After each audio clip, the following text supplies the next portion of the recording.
Good morning and welcome to the desk of Coach Hess. Today we're talking about key performance indicators. We had the business tip on Monday, talked a little bit about type of things we measure and why amazing teams are critical to a successful business and enterprise. Um, my whole strategy today will be to talk to you specifically about establishing key performance indicators and what the steps are to do that. Why are key performance indicators important?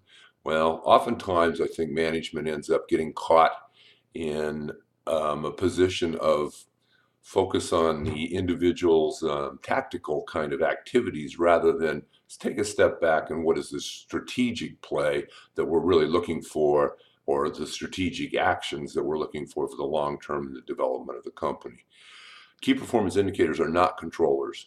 They are not out to, kind of do the gotcha on the wrong thing. It's about catching you in the right thing and having a roadmap and a path and a strategy. So when you're defining your strategy for what your KPIs are, you need to think very clearly about what is going to be the key elements and drivers of your business that need to be part of that strategy.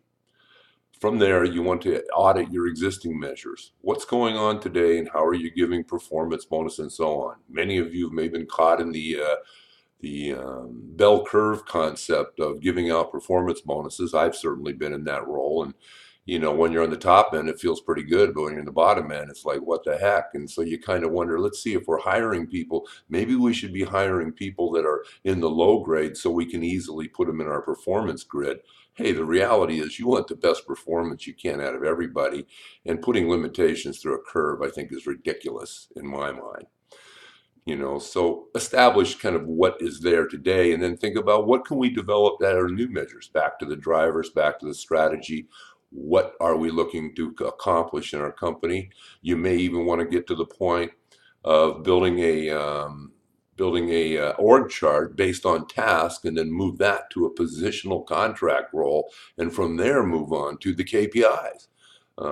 That's kind of a nice way to step into it. Everybody knows there's a bunch of tasks that are important to the company, and it's divided up to a position.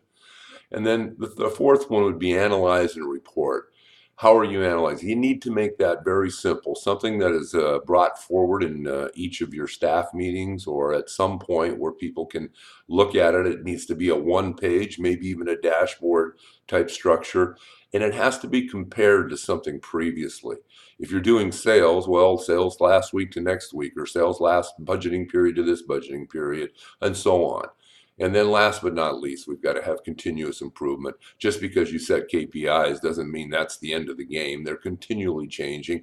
Business is dynamic, and you need to be dynamic with your business, of course. And what gets measured gets done. And what gets rewarded gets done again. So be positive reinforcement, push people harder, get them to push themselves, and have a fantastic team because you've got your KPIs under control. Thank you for listening from the desk of Coach Hess. Have a great week.